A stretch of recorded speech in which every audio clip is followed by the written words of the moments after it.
Ça a été ça notre flop de l'année. Ce qu'on dit à nos clients, des fois qui sont un peu réfractaires à faire de l'email marketing, c'est que bon, Vous, dans les chocolats Sana, j'ai vu que vous aviez très très peu de sucre.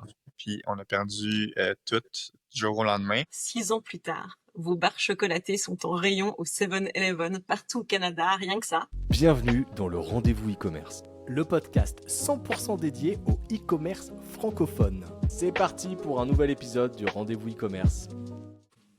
Alors, tout commence en 2018. Véronique reçoit un diagnostic de lupus. Pour avoir un meilleur équilibre de vie, elle décide de changer d'alimentation. Moins de sucre certes, mais pas moins de plaisir. Elle se met alors à fabriquer son propre chocolat sans sucre ajouté.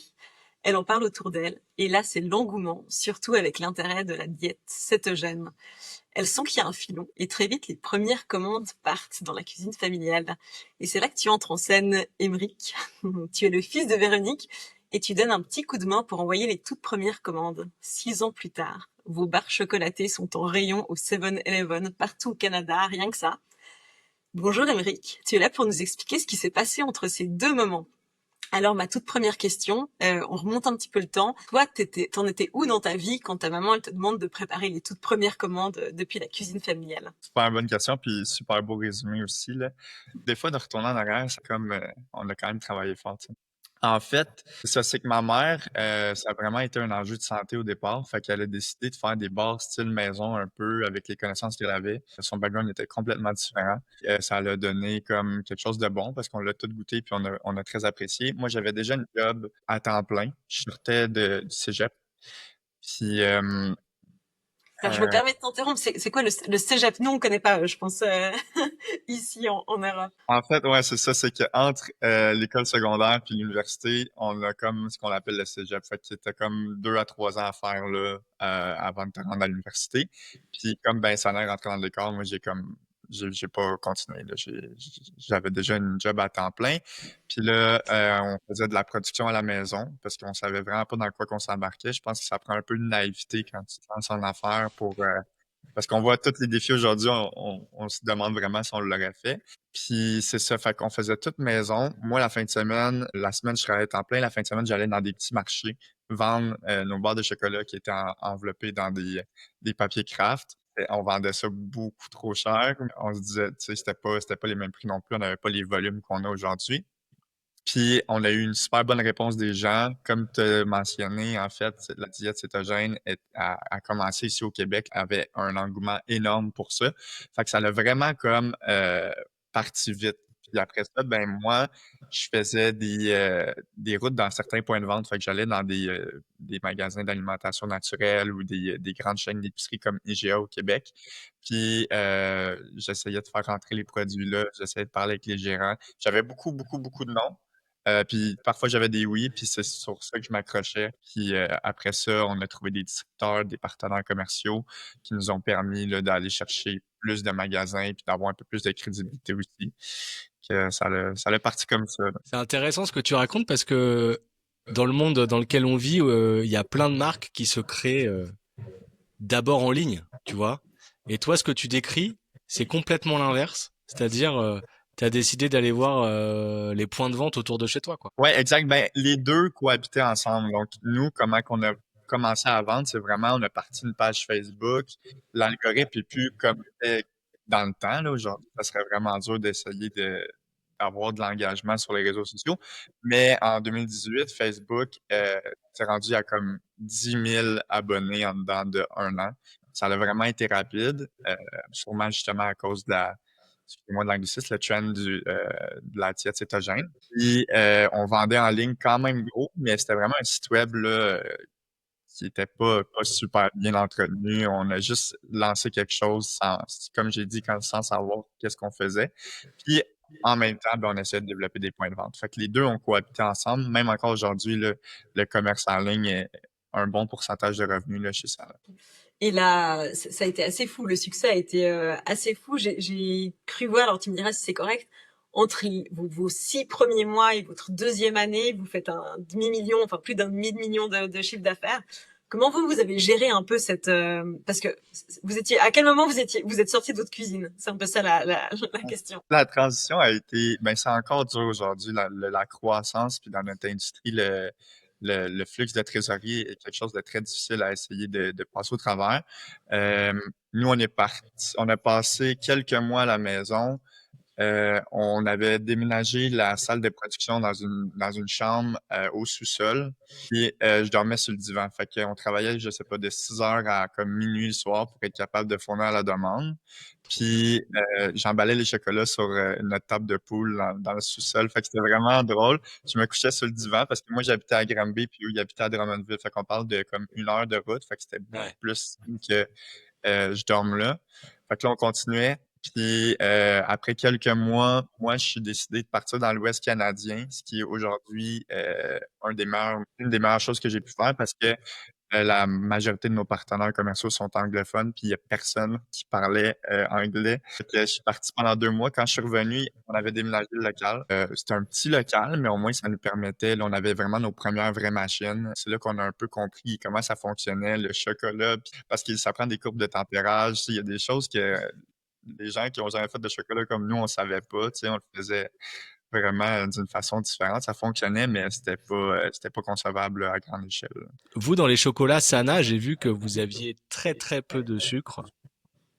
Et c'est quoi le secret en fait pour le goût, pour essayer de... Parce que le chocolat c'est un produit grand public, mais les gens sont tellement habitués à avoir du chocolat ultra sucré. Votre promesse c'est d'avoir très très peu de sucre dans du chocolat. Comment ça marche?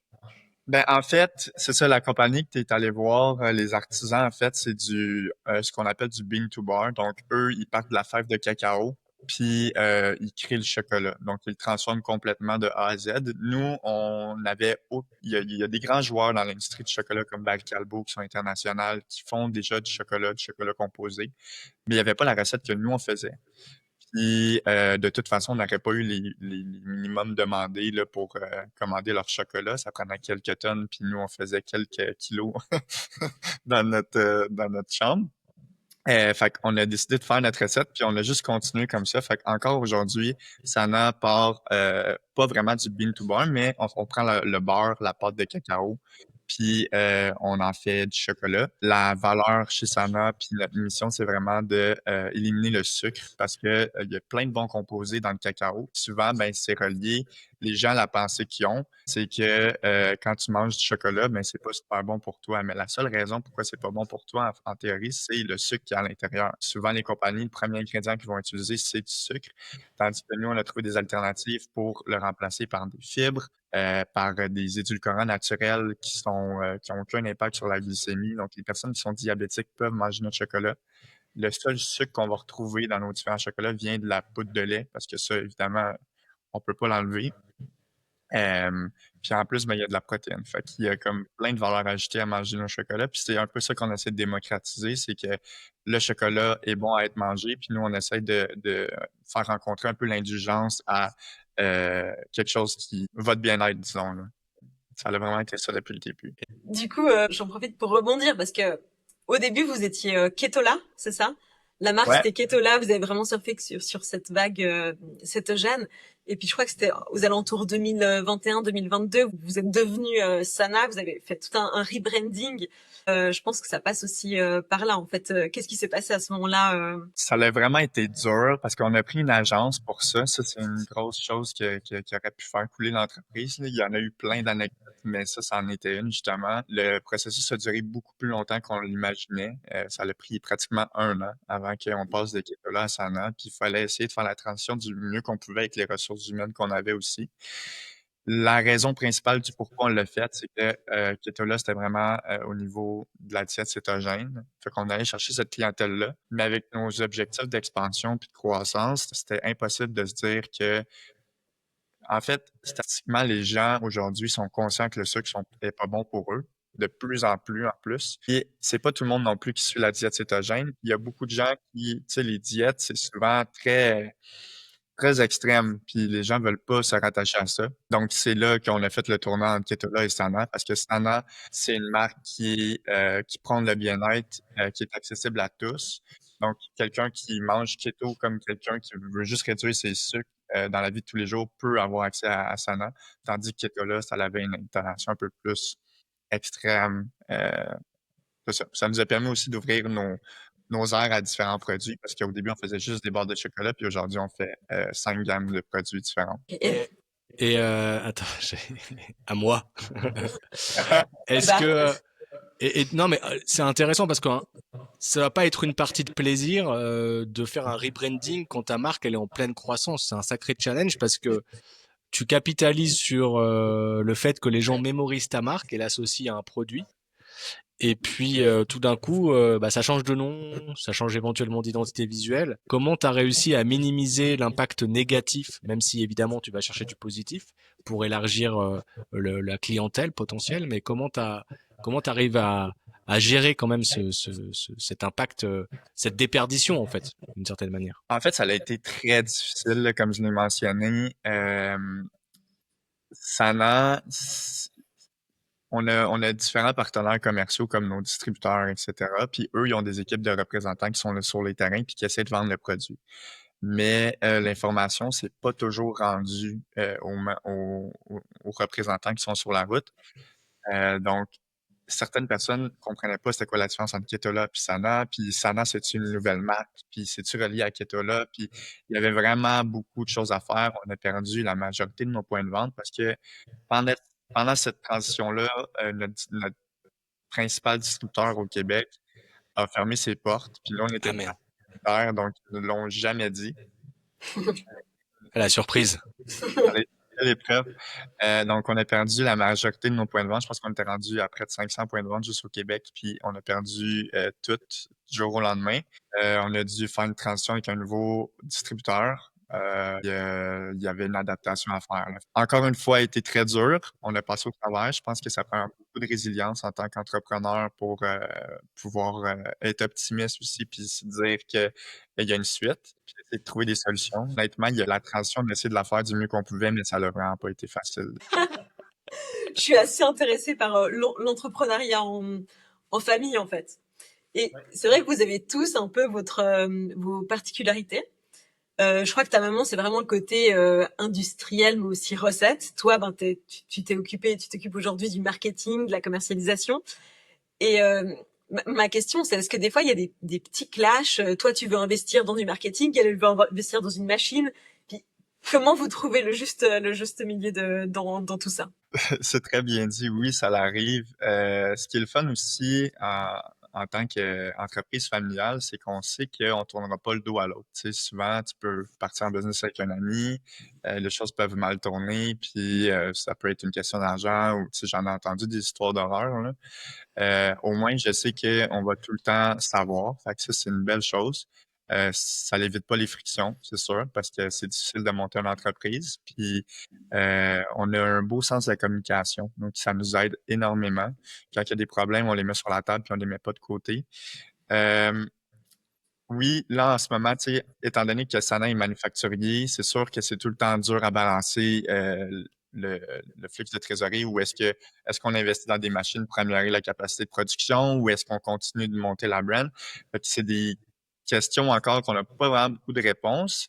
Euh, on essaie de le gérer du mieux qu'on peut, comme je pourrais dire, mais ce qui est plaisant, c'est qu'on a beaucoup de subventions qui sont données ici au Québec pour les machines, que souvent, ça nous aide énormément pour aller chercher des nouveaux équipements, tandis que dans le marketing, il y en a peut-être un peu moins. On réussit quand même à en avoir, puis ça nous aide aussi. Il y a une grosse partie que on lève notre chapeau au gouvernement là, qui est vraiment présent pour aider les entreprises d'ici là, en ce moment. Mais on vous aide parce que vous avez un produit qui est sain ou c'est des subventions qui sont générales aux entreprises au Canada? En fait, il y a beaucoup qui sont reliés au niveau agroalimentaire. On dépose aussitôt qu'on voit qu'il y a quelque chose qui peut être qui pourrait faire partie un peu de notre créneau.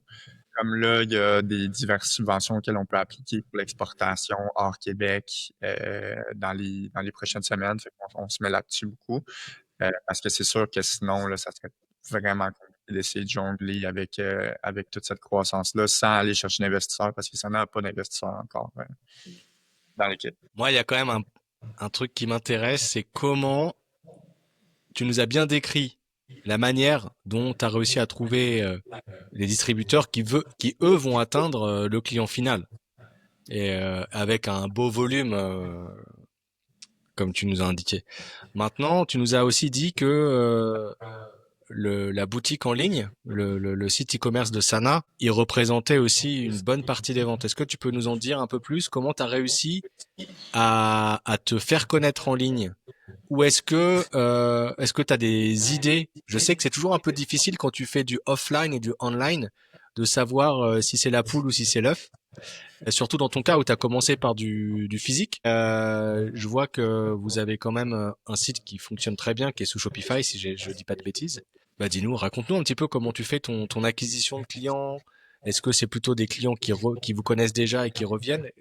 Tu sais tout ça?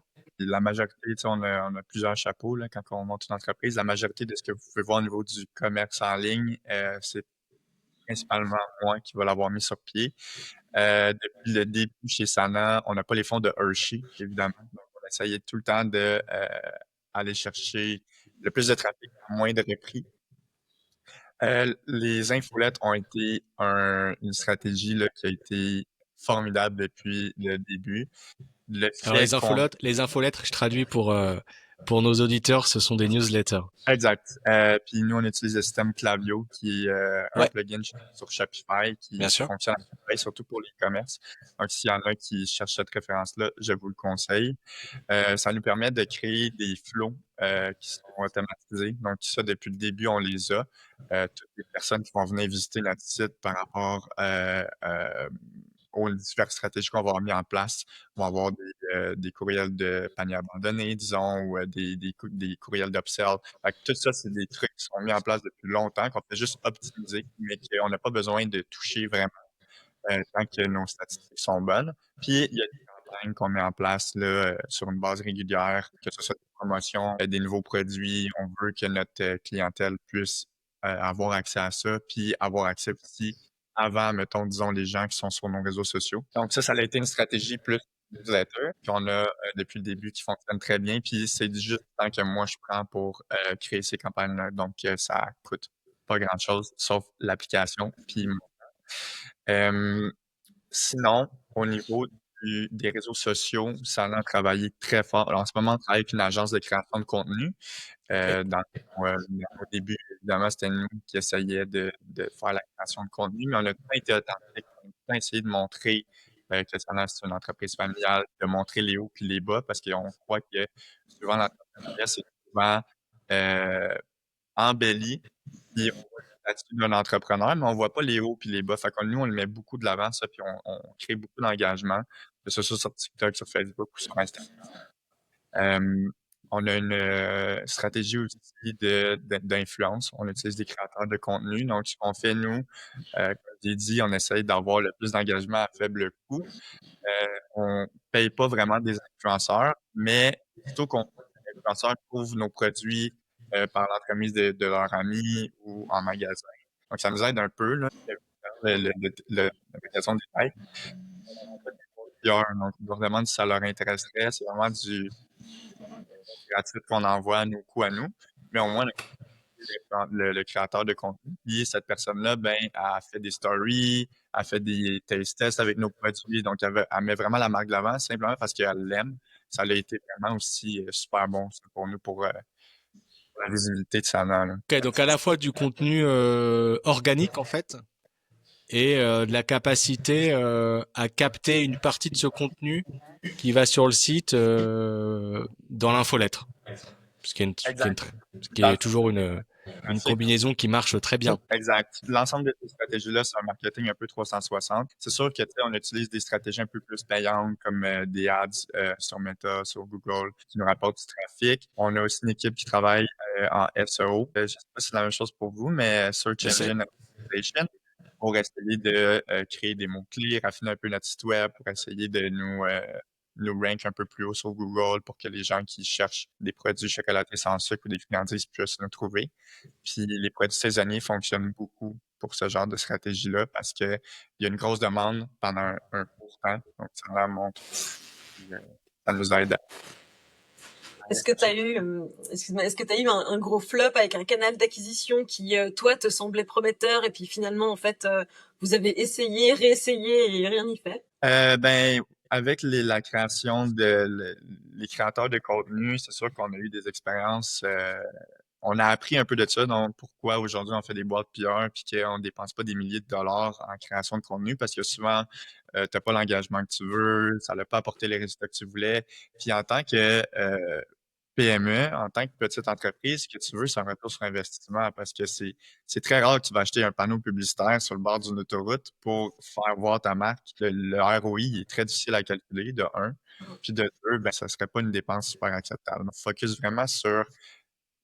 Je pense que ça nous a vraiment aidé parce qu'on a tout le temps voulu focus sur faire plus avec moins. Puis ça a tout le temps été un facteur de succès pour ça. Mais c'est sûr qu'on a eu nos embûches, là. Non, mais c'est Ouais. intéressant parce que vous êtes une marque qui est quand même très grand public. Tout le monde est intéressé par manger du chocolat qui fait pas grossir ou qui est faible en sucre. Donc c'est vraiment un des rares produits qui peut être aussi grand public. De ce point de vue-là, je sais pas combien de personnes statistiquement n'aiment pas le chocolat. Et je sais pas, c'est 5% des humains ou je sais pas moi. Il y en a pas beaucoup qui aiment pas le chocolat. Nous, notre personnel, c'est 95% des femmes, évidemment. Il y a un très grand engouement pour le chocolat avec les femmes. C'est un modèle qui fonctionne bien. Puis, comme j'ai mentionné, au niveau du détail, nous, ça fonctionne énormément. Ça rapporte des gens en ligne. On a des partenaires comme Shop Santé qui sont des magasins de suppléments. Donc, nous, on est vraiment focusé sur Ah, d'accord. les magasins de suppléments au début. Puis après ça, il y a le mass retail qu'on appelle, qui est vraiment plus cher, qui va t'apporter beaucoup de points de vente, comme Loblaws, qui est une des plus grandes bannières de chaînes d'alimentation au Canada. Donc, on fait là, mais c'est des allées encore là qui sont naturelles bio. Fait que ça en est vraiment, c'est vraiment positionné comme bien-être, meilleur pour la santé. On sera pas à côté des chocolats comme Hershey, là, ça n'arrivera pas. Ok. Mais alors comment t'as appris à négocier avec des grandes enseignes de distribution? Ça doit pas être évident parce que eux, leur boulot, c'est quand même de gagner le plus de marge.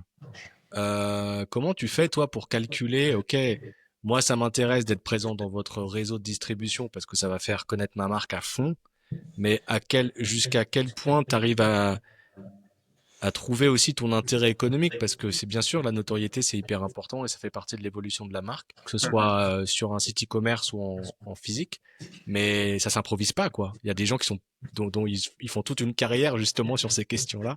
Comment toi tu t'es adapté? Comment t'as Euh, appris?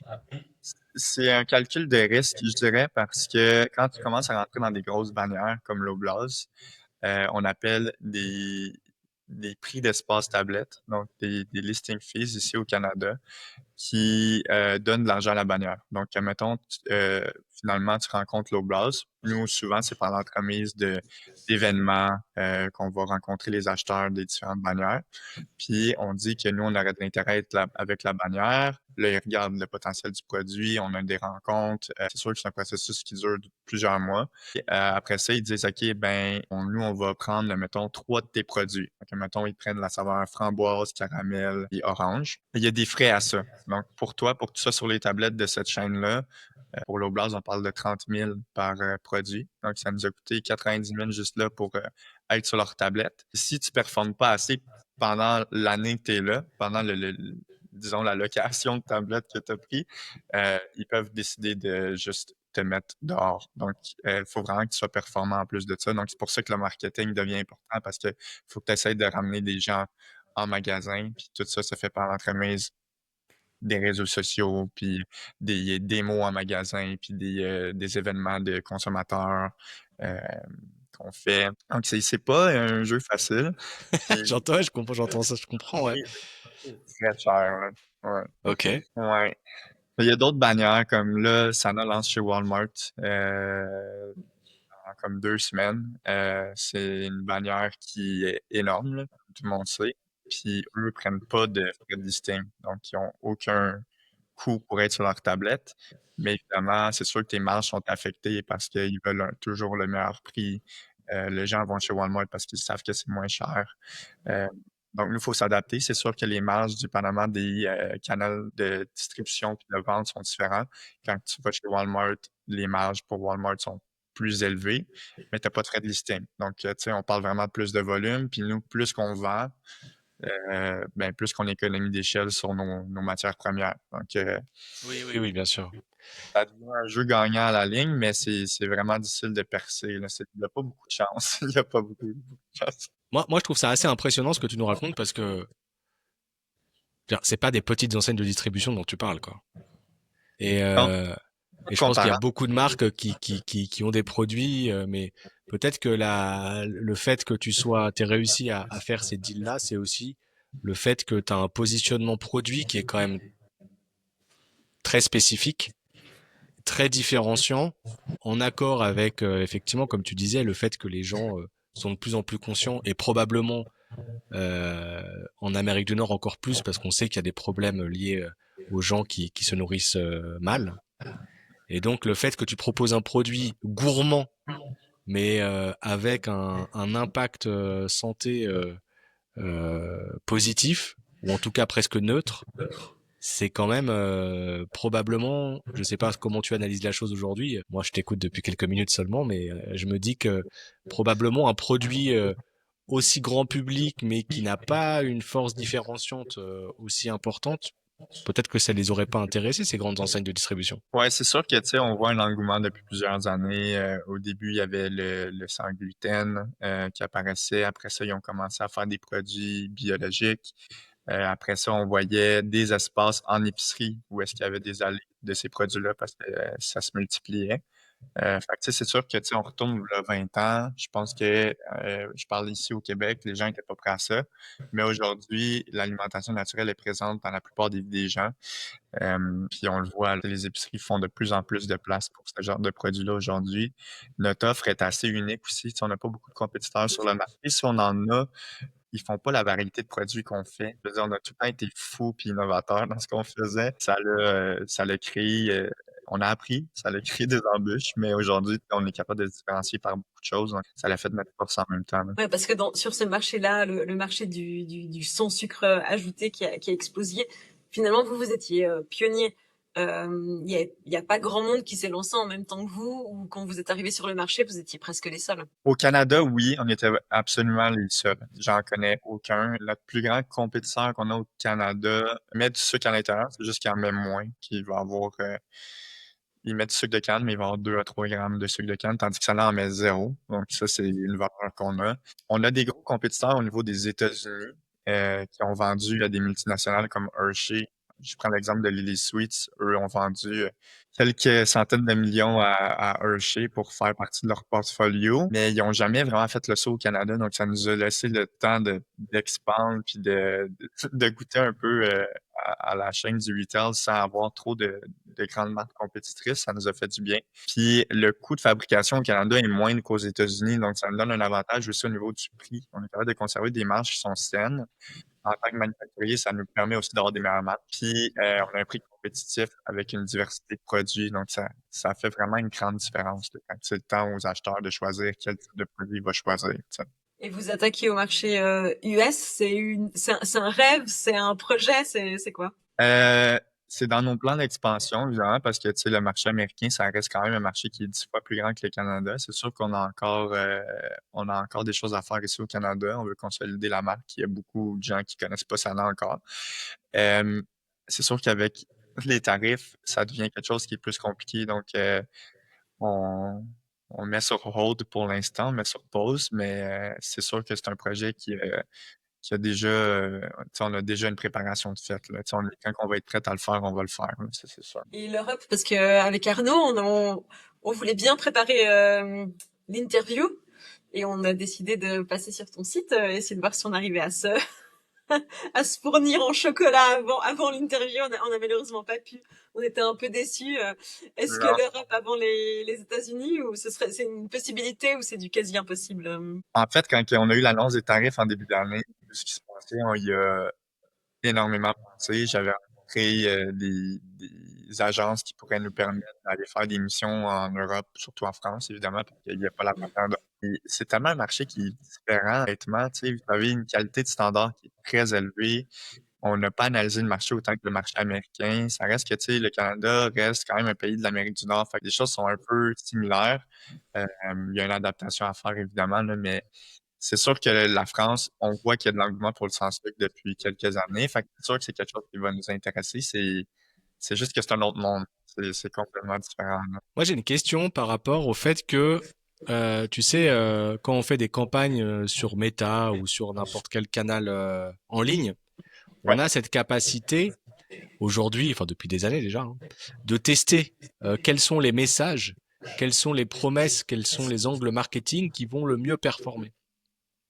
Et donc, je me demandais si toi, tu avais, ou avec les agences, avec les experts avec qui tu travailles, si vous aviez un petit peu fait ce travail-là pour identifier qu'est-ce qui génère le plus de ROI en fait, et donc une fois que tu as trouvé un message ou des angles qui sont plus performants que les autres, est-ce que du coup ça peut aussi t'aider à être plus performant en magasin physique en fait?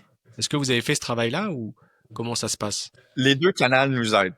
C'est tout le temps, aussitôt que le monde va voir la marque, ils vont savoir qu'ils peuvent nous trouver soit en magasin ou en ligne. C'est sûr que nous, il y a des différenciations qu'il y a en ligne puis en magasin, mais je veux pas sauter des étapes. Nous, la façon qu'on fait nos campagnes publicitaires, c'est très simple. En fait, aussitôt qu'on a des nouveautés ou des saisonniers, nous, on fait beaucoup de retargeting, de recyclage pour les gens qui connaissent déjà la marque ou qui ont déjà été voir la page ou qui ont déjà été voir le site web. Donc, tous ceux qui ont pu être en contact avec la marque, qui la connaissent, sont reciblés. On fait beaucoup de campagnes aussi froides, que j'aime appeler, qui nous permettent d'aller chercher des clients qui n'ont jamais connu la marque, de mettre nos valeurs ajoutées de l'avant, de démontrer c'est quoi Sana d'une façon rapide puis alléchante. Mais ça demande beaucoup d'idées créatives. Donc ça, c'est ce qu'on essaie de travailler en ce moment pour essayer tout le temps de générer de l'engagement, du trafic. On veut que les gens cliquent sur le bouton, on veut qu'ils savent c'est quoi Sana, on veut qu'ils viennent sur le site web. Et après ça, justement, c'est comme une boucle. Parce que par après, nous, on peut les recibler, ces clients-là. Fait que c'est pas juste le client d'une fois, là. Si la personne elle a cliqué et qu'elle a eu de l'intérêt, long par la suite, c'est juste à nous de bien s'ajuster, je dirais. Ok. Puis, fait que c'est ça le gros un peu de notre stratégie en ligne. Souvent, on essaie de faire la différenciation entre des compétiteurs aussi. Donc, pourquoi, mettons, tu choisirais Sana au lieu de choisir X-Mark, qu'on n'a pas besoin de mentionner. Fait que souvent, le choix, il est simple. Tu sais, nous, on investit beaucoup aussi en campagne Facebook, puis Google Ads, là. On nous donne un avantage aussi en ligne. C'est sûr que notre stratégie, là, les temps arrivent, donc c'est plus compliqué. Sana, comme je dis, il y avait des différenciations au niveau en ligne. Les clients, pourquoi ils viendraient chercher nos produits en ligne au lieu de les chercher en boutique? Souvent, c'est qu'en boutique, comme je dis, il y a des frais de listing. Fait qu'ils vont pas avoir toutes les sortes de produits. Tandis que nous, évidemment, on est le manufacturier, fait qu'on a tous les produits dans l'entrepôt, puis c'est facile pour nous de créer les commandes en ligne avec des différentes saveurs. Donc, les gens viennent pour ça. Mais on a un peu une épreuve en ce moment où est-ce que quand les temps chauds arrivent, nous, il faut utiliser de la glace sèche, des boîtes isolantes. Donc, les frais sont beaucoup plus élevés, disons, que pendant les temps froids, l'hiver ou le printemps, parce que les clients n'arrêtent pas de commander, puis on ne veut pas perdre de vente là. Ça représente quand même 15% de nos ventes annuelles juste pendant la saison estivale où est-ce que les temps sont plus chauds. On ne peut pas se permettre de pas livrer les commandes. Mais ouais, c'est ça. C'est très dispendieux, puis le modèle est complètement différent qu'en magasin. Et c'est quoi, Émilie, t'as une question? J'ai toujours une question, mais je te laisse aller de l'avant tranquillement. Non, mais voilà, moi, ce qui m'intéresse, moi, je fais beaucoup enfin, je fais de l'acquisition en ligne, donc je teste beaucoup de plateformes, enfin, 3 principales qui sont Pinterest, Google et Meta. Et donc, toi, c'est quelle plateforme qui est la plus rentable pour toi? Présentement, Meta, c'est le plus rentable pour nous. Ok, Le coût d'acquisition a augmenté. On le voit toujours augmenter, mais on essaie tout le temps de le garder bas. Mais c'est plus dispendieux que c'était, là, acquérir un nouveau bien client. sûr. Et donc, par exemple, toi, tu dépenses combien par jour sur Meta? En ce moment, Sana dépense 160. Faudrait que je regarde, là, mais on est dans ces alentours, là. D'accord. Et en moyenne, on commence par les. Ça, c'est une question un peu Ça indiscrète. commence les questions indiscrètes. Tu nous anticipes un peu, nous. Ok. Donc Meta, c'est le plus rentable, d'accord. Et puis après, il y a des plateformes qui sont aussi très bien pour le discovery, pour la découverte de la marque, pour la notoriété. Est-ce que tu travailles aussi sur ces axes-là? Parce que effectivement, Meta, il a cette capacité à générer du retour sur investissement de manière assez rapide. Mais parfois aussi, les limites, c'est que tu vas épuiser un petit peu ton audience. Et donc, c'est important aussi de travailler sur la notoriété pour justement avoir toujours une alimentation des gens qui sont prêts à acheter, quoi. Mhm. Ouais, c'est très dur de scale, Ouais, d'augmenter. exactement. Voilà. Ça, c'est quelque chose qu'on a vraiment. On a eu de la difficulté au début, surtout quand c'est nous qui s'en occupaient. Maintenant qu'on a une agence qui nous aide là-dedans, c'est plus facile. Ils ont beaucoup d'expérience. Puis à chaque 2 semaines, nous, on a des, euh, des rencontres qu'on a avec les personnes de l'agence. Puis ils nous expliquent des nouveaux trends, des nouvelles façons de créer des créatives qui nous permettent tout le temps d'essayer d'un peu dépasser un peu Bien sûr. nos limites qu'on a actuellement. Puis c'est une des meilleures façons nous, on a trouvé de pouvoir scale, disons, c'est d'embarquer sur des trends qui existaient déjà. Donc souvent, ça l'aide. Les palettes Dubai Chocolate, là, je sais pas si vous avez vu ça passer. Oui. À la pistache. Mondial, je pense. Ça a vraiment été fort. Puis là, on travaille sur un concept justement là, de pouvoir mettre ça de l'avant parce que juste d'embarquer sur des choses populaires comme ça, ben, ça vient faire toute une différence. Ça va chercher une nouvelle audience, des gens qui connaissaient pas, juste parce que c'est un nouveau concept, disons, là. Puis on mise beaucoup là-dessus, là. On essaie tout le temps c'est pour ça qu'on a engagé une agence, parce que nous, au niveau ressources humaines, c'est plus difficile d'avoir des gens qui peuvent créer des créatifs, qui ont des idées un peu qui sortent de l'ordinaire. Tu sais, nous, on a plein de choses à faire à l'interne, là. Ouais, faut l'espace mental pour tout ça, quoi. Ouais, exact. C'est l'agence Antilope avec laquelle tu travailles? Non, nous, on utilise J7 Commerce, J7 Média. Ah oui, ils sont très connus, J7. Ouais, c'est une vraie référence dans le secteur. Et Ouais. ils sont québécois ou ils sont... Ben, je pense que c'est les deux. C'est une firme qui vient d'ici du Québec, mais je pense que le propriétaire justement de G7 Media a déménagé en Europe. Puis moi, quand j'ai mes références avec mes rencontres, c'est quelqu'un de la France. Fait que je pense qu'ils ont D'accord. Ouais. Bah eux, ils sont connus pour être une agence créative dédiée aux ads en fait. Et il y a beaucoup de professionnels du secteur voilà, qui savent, ils sont pas très connus du grand public, mais ceux qui travaillent dans la publicité, notamment sur Meta et sur les autres plateformes, connaissent J7 Media. En fait, tout le monde sait qu'en creative, ils sont assez forts. Ouais, vraiment. Non, c'est une très belle équipe. J'ai juste des bons mots à dire, honnêtement. C'est Ils ont bien. une communauté Slack aussi, si les gens veulent aller voir, là. Je sais pas s'il faut que tu sois membre. Je pense qu'il faut que tu sois membre. Aussitôt que tu as des questions, une communauté Slack, ça a tellement d'atouts, là. Il y a tellement de gens. Je pense qu'ils sont rendus à 10 000 membres que ça va vite, là. Ok. Et du coup, avec tous ces nouveaux produits, j'ai entendu te parler de framboises enrobées de chocolat blanc, de petites boules hyper protéinées.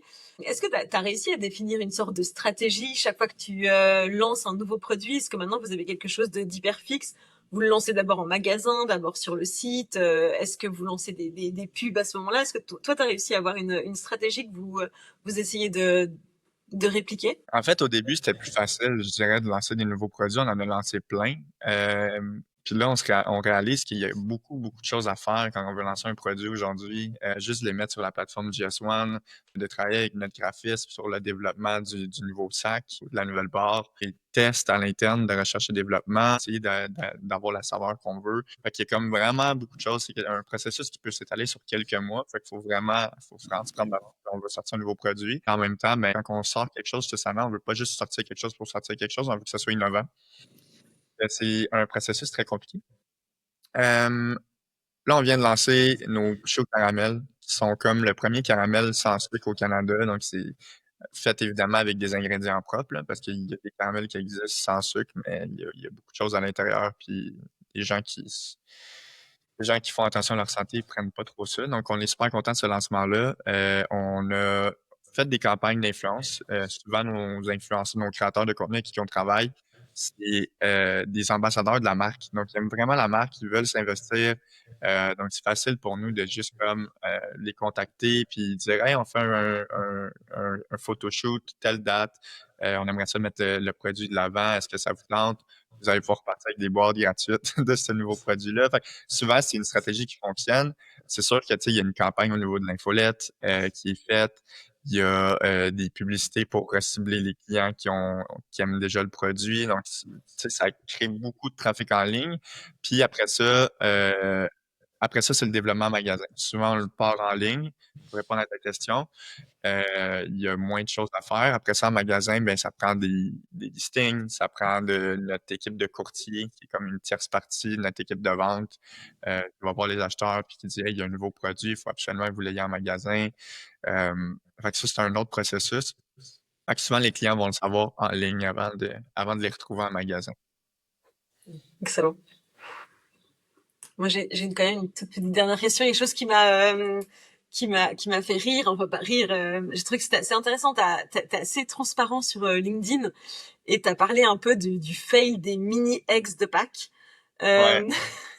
qui a été un peu votre flop de l'année. Est-ce que tu veux nous raconter un peu ce qui s'est passé et surtout, bon alors ce qui s'est passé, c'était a priori la faute d'un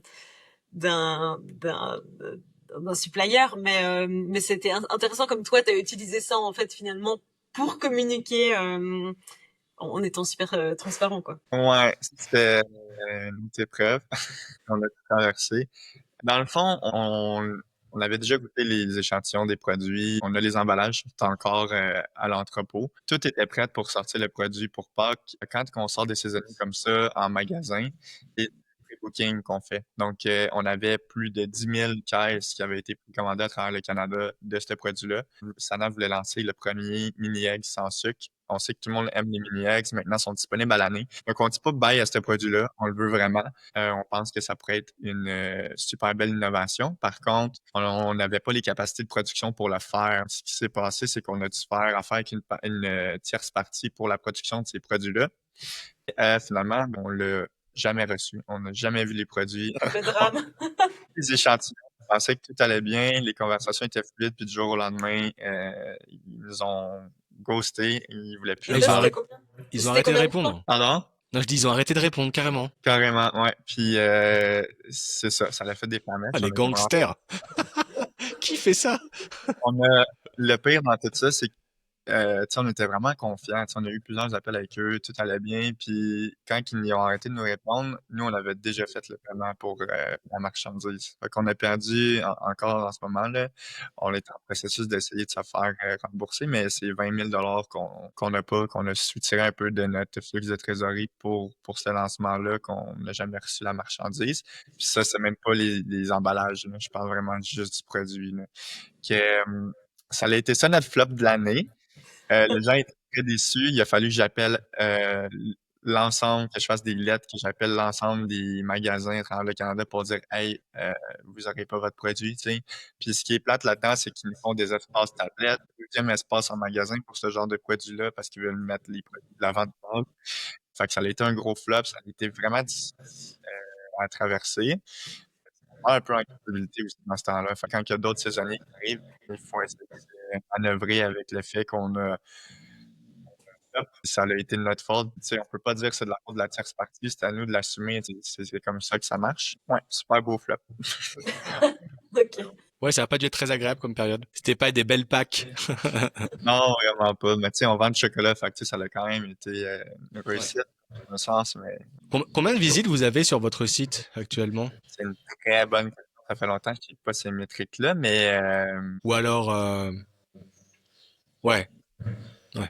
Est-ce qu'il y a une augmentation au fur et à mesure ou il y a un moment où parfois ça plafonne pendant un temps et puis... En fait, nous, c'est ça. C'est que, tu sais, le chocolat, ça reste quand même saisonnier. C'est sûr qu'on a des pics pendant les saisons. Ouais. Noël. Donc, fait que notre grosse saison, nous, elle commence mi-septembre, puis elle finit comme mi-avril. Puis c'est sûr que pendant l'été, en ce moment, le monde commande moins de chocolat, mais on le sait. Puis pendant ce temps-là, ben nous, on planifie notre stratégie pour les mois à venir.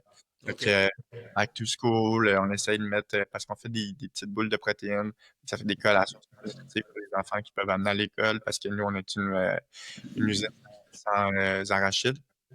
Donc, c'est sûr que c'est plus dur les temps de l'été. Ça reste quand même que c'est 15% de nos ventes là, annuelles. Fait que, tu sais, on traite les commandes quand même. C'est juste qu'on investit un peu moins là, pendant ces périodes-là parce qu'on sait que justement le coût d'acquisition de clients est plus long, les frais de transport sont plus élevés. Fait que reste vraiment cette période-là pour être stratégique puis planifier nos mois à venir Hmm. en place. Arnaud, tu veux lancer tes questions indiscrètes? Voilà, quand tu fais des campagnes sur Meta ou sur les autres plateformes, ce qui est intéressant effectivement, c'est d'avoir un retour sur investissement qui soit le plus haut. Voilà, parce que tu fais rentrer l'argent tout de suite et c'est comme ça que ça fonctionne. Maintenant, il y a des marques qui ont une stratégie différente quand le produit est récurrent. Et toi, c'est ton cas en fait. Est-ce que ta stratégie, celle que tu as décidée avec l'agence J7, et est-ce que c'est voilà, nous on a un coût d'acquisition cible, je sais pas, il est de 20-25 $. On perd sur la première commande, mais on sait que il y a 60% de nos clients qui en moyenne vont commander 4 fois par an. Et donc on peut se permettre d'avoir un coût d'acquisition cible qui est qui est déficitaire, quoi. C'est quoi ta stratégie par rapport à ça? Ou alors est-ce que tu cherches directement euh, la rentabilité, le ROAS sur Meta et les autres plateformes, c'est le ROAS. Et si c'est ça, il est de combien? Ça dépend vraiment du type de campagne qu'on met en place, évidemment. Comme j'ai parlé de campagne de recyclage, c'est sûr que nos objectifs sont complètement différents que quand on fait des audiences qui sont froides. Quand on va chercher des nouveaux clients, on n'essaye pas de perdre, mais si on est capable d'arriver kiff-kiff, on est content avec ça. Fait que c'est pour ça aussi que l'été, on essaie de manœuvrer différemment que le reste des saisons parce que le coût d'acquisition est plus cher. Ouais, ben c'est ça. En fait, on a un super bon taux de récurrence avec nos clients parce qu'on a beaucoup de stratégies de rétention. Ça nous permet de D'accord. garder les clients pour un bon temps. C'est sûr que au début, ce qui a été plus dur, c'était au niveau des ressources humaines, le service après-vente client. Fait que la boîte de messagerie, parce qu'on avait tellement de choses à gérer que c'était vraiment dur d'essayer de répondre comme le plus rapidement possible. Puis souvent, les clients, tu mets un code promo, ils l'ont pas appliqué ou tu sais, il y a comme plusieurs choses qui peuvent arriver lors d'une vente. Fait que ça l'a joué un peu contre nous. Mais je dirais que tu sais, on parle d'un bon taux de un bon taux de récurrence là, sur notre commerce en ligne. Fait que les clients, on le sait qu'on a une bonne durée de vie avec eux. Puis avec Klaviyo, justement, tu peux prédire, disons, la durée de vie d'un client quand tu fais des campagnes, quand ils sont dans tes abonnés de ta newsletter. Fait que ça, c'est un super bel outil. Sinon, ben, nous, on utilise Shopify, fait qu'on peut voir la moyenne des clients puis la valeur du panier moyen qui est quand même très élevé là, pour une commande de chocolat. Tu sais, on a nos paniers moyens sont à peu près de 70-75 $. On capitalise un peu sur ça dans le sens que, disons que notre coût d'acquisition en ce moment, on essaie de se rapprocher du 17. Si on est capable d'avoir du 15, c'est bon. Mais quand on utilise la glace sèche, la boîte isolante, là, ça va vite. Là. Fait que, on est content d'avoir un panier moyen là, de à peu près 70-75 $. Et nous, ce qu'on dit à nos clients, des fois qui sont un peu réfractaires à faire de l'email marketing, c'est que bon, c'est un canal incroyable. Je pense que toi, tu l'as dit. Rien qu'avec une séquence d'abandon de panier, généralement, ça rentabilise aisément le Klaviyo. Aujourd'hui, ta meilleure séquence, je suppose que c'est celle-là, ou est-ce que tu as une séquence secrète qui est incroyable? Et si tu peux nous en dire plus. Ouais, non, le panier abandonné, c'est sûr que c'est un des flows qui fonctionne le mieux. Souvent, le upsell aussi, tu sais, ça peut paraître banal, mais de rajouter un produit dans le panier du client ou un deuxième, ça peut faire une grosse différence. C'est sûr que aussi de mettre comme stratégie que tu mets des frais de livraison nous, c'est 60 qui fait le plus de sens pour que le client puisse augmenter son panier. Puis, on a aussi d'autres applications qui existent sur Shopify. Donc, tout le monde qui se lance sur Shopify, là, qui permettent de faire du upsell comme ça. Nous, on a une application qui s'intègre à notre panier Shopify. Donc, quand le client est à son panier, on donne des récompenses. Donc, si, mettons, la personne elle a atteint 60 mais à 75, ben, si elle rajoute, mettons, ces 2 produits-là qui sont les plus populaires du moment, ben, elle peut avoir une boîte de chocolat gratuit. Donc, cette personne-là, souvent, elle va faire le pas, puis ça reste quand même que c'est un 15 de plus sur la conversion que tu as eue, qui permet peut-être de payer justement ton coût d'acquisition en ligne, là. Fait que c'est plein de petites stratégies comme ça qui peuvent faire une grosse différence là, quand t'as des clients qui coûtent cher. Mais c'est un concours? C'est un concours pour gagner une boîte de chocolat en plus ou c'est passer un certain... Non. À partir, mettons, de 75 mettons, la personne, elle a commandé pour 65 pour avoir les livraisons gratuites. Dans son panier, il va avoir une petite bande qui va s'afficher puis qui va dire il vous manque, mettons, 13 pour avoir 10 barres de chocolat gratuites. Ah, c'est irrésistible. On Est-ce veut que tous t'as ça. Est-ce que tu as le nom de cette extension Shopify pour ceux qui nous écoutent et qui voudraient mettre ça en place? Le nom, je l'ai pas par cœur, mais si vous me laissez 2 secondes, je vais pouvoir aller le chercher. On coupe, on pause et on te... Ouais. Moi, ça me fait penser à une application que j'ai installée sur un Shopify, mais je sais pas si au Canada, les gens utilisent beaucoup WhatsApp ou pas. Ouais, mais c'est plus que moi, j'utilise WhatsApp pour la recherche de fournisseurs, disons, là, que ce soit outre-mer ou en Amérique du Sud, parce que le cacao, il y a tout le temps moyen de faire des meilleures marges. Mais ouais, c'est plus pour ça, disons. Ok. Quand je vais en voyage, je me fais des contacts. Non, c'est intéressant parce qu'ici en Europe, beaucoup de gens utilisent WhatsApp. C'est devenu presque étrange quand les gens t'envoient un SMS natif, tu vois, du Ah ouais? iPhone ou. Tu reçois encore des SMS natifs. Bah non, mais On tu en vois, reçoit plus, c'est vrai. ouais, la ville de Genève, elle m'écrit comme ça, ou par exemple, tu vois, si j'ai un rendez-vous chez le médecin, on va m'écrire comme ça. Mais c'est vraiment des choses en fait qui sont plus vraiment de l'ordre de la famille et du réseau amical ou professionnel. Tout le monde ici passe par WhatsApp. Et en fait, Ouais. je travaille avec une boîte américaine qui a et ce Shopify, et je leur ai parlé d'une application que moi j'ai installée pour une cliente ici. Et qui est super, c'est un chat WhatsApp. Et en fait, c'est l'avantage qu'il a, je peux le nommer, il s'appelle coco.ai. Et l'avantage qu'il a, c'est que déjà, il a indexé tous tes produits, tous les produits de ton site. C'est-à-dire que il peut faire le vrai boulot d'un chat. C'est pas genre, tu vas cliquer sur le chat et on va te dire laisse ton email et fais-nous ta demande. Ça ne marche pas. Donc là, vraiment, lui, tu vas pouvoir lui parler et comme il a indexé tout le site, il va pouvoir te faire une recommandation sur les produits ou répondre à toutes les questions que tu peux avoir concernant tes produits. Donc ça, c'est déjà pour moi un premier avantage extraordinaire. Et dans un second temps, à chaque fois que tu interagis avec l'application, bah lui, en fait, si tu lui donnes ton accord, opt-in, et ben en fait, tu vas être dans une liste, comme une liste newsletter, mais version WhatsApp. Ok. C'est-à-dire qu'au fur et à mesure des mois, tu vas avoir une liste de contacts, une liste de diffusion, et tu vas pouvoir faire des pushs comme tu fais avec Klaviyo, mais avec WhatsApp. Et donc WhatsApp, c'est un taux d'ouverture qui s'approche des 100% en réalité. Et donc moi, je l'ai installé il y a 1 an pour une de mes clientes qui, elle, est dans l'éducation, ici en Suisse. Et là où on fait le plus de sous, parce qu'évidemment, tu as un dashboard qui te permet de voir un petit peu ce qui a été rapporté. Et ben en fait, c'est les abandons de panier. Tu as des relances d'abandons de panier via WhatsApp. Et en fait, ça cartonne. Ouais, hein? Faudrait que je vois. On fait déjà justement ça avec les SMS, mais d'avoir WhatsApp, ça pourrait peut-être être intéressant, là. Mais je t'enverrai ça s'appelle coco.ai.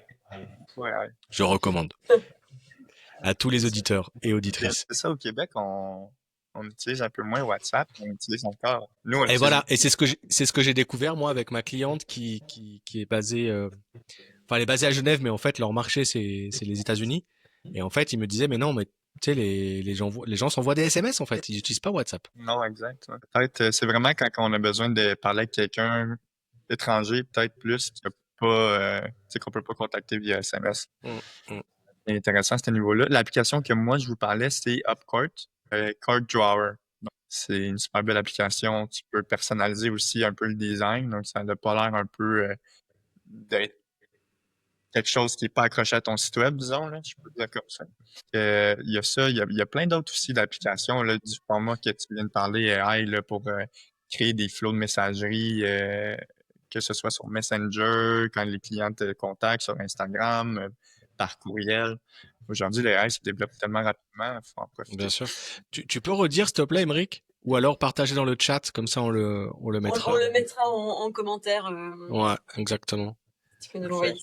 Parce que toi, t'as un accent trop nord-américain, nous on n'est pas habitués, on comprend pas. En plus, je fais des efforts, là. C'est sympa. Live stream chat. Et voilà. Ok. Merci, bien reçu. Top. Encore une question discrète, Arnaud? Bah non, mais tu m'as pas vraiment répondu sur c'est quoi ton ROAS moyen sur les campagnes méta. Il ne lâchera rien. Non, Je veux les, cette information. je n'ai pas les données en avant de moi, là, je suis un peu mal préparé. Euh, on essaye de pas vraiment regarder le ROAS parce qu'on le Ok. sait qu'on a un format fichier Excel qui nous permet de voir vraiment notre vrai ROI. Parce qu'un Oui. ROAS, c'est sur ton coût d'acquisition, en fait, c'est sur ton dépenses publicitaires. Bien sûr. Nous, on a des dépenses autres qu'on met pour vraiment essayer de voir nos marges brutes. Tu sais, admettons, pas le local, mais l'employé qui prépare la commande, la boîte, le tape, tout ce genre de trucs-là, c'est là qu'on va voir notre vrai ROI ressemble à quoi.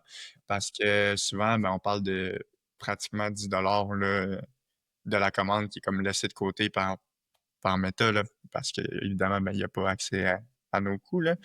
Mais on fait gros affaire avec notre fichier Excel, nous, de notre côté. Ok. Oui, donc toi, ce que tu calcules à la fin, c'est ta marge nette, ce qui est effectivement plutôt une Ben, bonne. ouais, elle est comme plus net, disons, que ce que Meta peut offrir, mais c'est encore notre marge brute, là. On n'a pas le coût du local, on n'a pas, Ok, d'accord. Je comprends, ouais. ça. D'accord. C'est bon, j'ai ma réponse. Très bien. Est-ce que t'as encore une question ou on peut conclure avec notre toute dernière question? Et bah non, mais ouais, qu'est-ce que c'est votre objectif là? Par exemple, là, on est à la moitié de 2025. Est-ce que à la fin de l'année ou au début d'année 2026, quand tu vas regarder sur l'année 2025, voilà, c'est quoi encore? Qu'est-ce qui te reste à accomplir pour cette année pour Sana? Il y a des listings qui sont en vue pour Sana. En ce moment, Sana a plus de 2000 détaillants au Canada qui ont nos produits en magasin. On cherche à aller en chercher 700 de plus pour le Q3 qui s'en vient.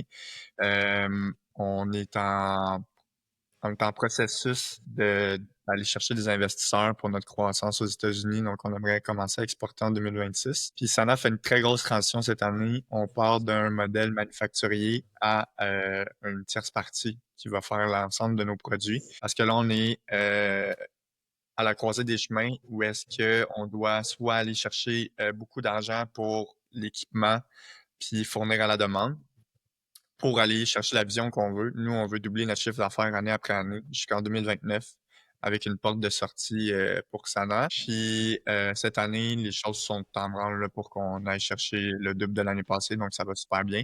Mais pour ça, il faut aller chercher de nouveaux listings, puis il faut aller chercher une meilleure capacité de production qu'on n'a pas présentement. Donc, on a trouvé des manufacturiers que ça fait plus de 40 ans qu'ils sont dans le domaine, qui peuvent faire nos produits. C'est juste de comme conclure le deal, disons. Puis une fois fait, ça va nous donner beaucoup plus d'espace puis de jeu pour descendre en bas aux États-Unis avec l'équipement que ça prend, les ressources que ça prend monétaires, les ressources humaines aussi, parce que descendre, ça prend une stratégie go-to-market, comme on dit, pour vraiment bien saisir un peu l'opportunité de marché. Puis on veut pas aller dans tous les sens non plus. Ça prend ces deux choses-là qui se consolident. Les 700 nouveaux magasins, c'est des listings qui sont confirmés, mais qui sont pas mis en place. Donc, on parle de pharmacies comme Jean Coutu, la bannière métro en Ontario. Et on aimerait ça aussi en développer plus là, pour le Q4. On en vient d'engager une personne aux ventes qui pourrait être notre nouveau directeur des ventes, qui va nous aider. Déjà une compagnie, lui, qui a États-Unis puis qui a vendu en 2021, donc il a beaucoup d'expérience. Ça va apporter un avantage supplémentaire à Sana là, pour la croissance. Ça ressemble à ça notre année 2025, début 2026 pour l'instant. Bon bah écoute, c'est ambitieux, Que de beaux projets. c'est clair. Non, c'est Il y a top. beaucoup. Merci. En tout cas, on vous souhaite plein de succès. Et on se réjouit d'être distribué, que vous soyez distribué en Europe pour finalement goûter vos chocolats. J'espère que tu nous tiendras bien au courant. Et ensuite, une toute dernière question, parce qu'il n'y a pas que le e-commerce dans la vie. Est-ce que tu peux nous recommander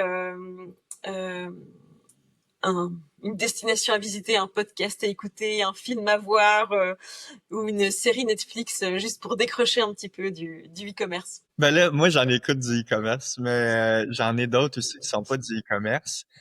Ça dépend aussi de l'auditoire, qu'est-ce qu'elle aime vraiment, mais j'écoute beaucoup de podcasts anglophones qui parle de la santé. Parce que je pense que pour être un bon entrepreneur dans la vie générale, puis pouvoir avoir une croissance avec ton entreprise, je pense qu'il faut que tu prennes soin de toi en premier. Il y a beaucoup d'entrepreneurs qui l'oublient, ça. Mais ce que tu vas t'infliger va être infligé à ton entreprise aussi. Donc, si tu décides de travailler 16 heures par jour, puis d'être fatigué parce que tu travailles 16 heures par jour, mais tu vas prendre des moins bonnes décisions, des décisions qui sont un peu moins bien calculées. Donc, c'est comme un cercle vicieux. C'est beaucoup plus facile à dire qu'à faire, par contre. J'essaie vraiment de m'entourer, de rentrer des idées dans ma tête qui viennent de personnes que je crois qui sont crédibles. J'ai The Ultimate Human Podcast de Gary Brecka, qui est incroyable. Euh, j'ai écouté aussi le podcast On Purpose de Jay Shetty. Donc, c'est des podcasts super inspirants puis qui vont parler de sujets qui sont complètement différents. Tu sais, Gary Brecka, on parle vraiment de la santé de ton corps. Tu vas pouvoir être capable de comprendre pourquoi tel aliment rentre dans ta bouche, puis qu'est-ce qu'il faut que tu prennes jour après jour pour être capable. Jay Shetty, c'est un ancien moine bouddhiste qui a fait une transition dans la vie de tous les jours, puis qui partage ses expériences, qui reçoit des bons hosts, des bons guests. Puis, il y a le e-commerce Elite. Nous, c'est comme ça qu'on a rencontré, dans le fond, l'agence J7 Media. C'est un podcast sur le e-commerce, mais il y a tellement de choses qu'on peut apprendre sur ça. C'est fou. Ils sortent des nouveaux épisodes à chaque semaine, puis ça traite sur comment te préparer pour le Black Friday qui s'en vient, ou ça traite de sujets complètement différents, comment justement scale tes ads. C'est sûr que tu sais, ça reste en surface, mais il y a beaucoup de choses à apprendre quand même. J'en ai plein d'autres. J'écoute vraiment beaucoup de podcasts, mais ça dépend. J'adore ça. Je suis capable de me perdre un peu là-dedans. Là. Ça m'aide à sortir un peu de sa nage, justement. Ah, Ok, ça tombe. génial. Ça tombe bien. On se les mettra en commentaire pour ceux qui écoutent s'ils ont envie de suivre. Merci mille fois pour ton temps. Merci Émeric, c'était super intéressant. Merci de m'avoir reçu. Ça m'a fait plaisir d'être là.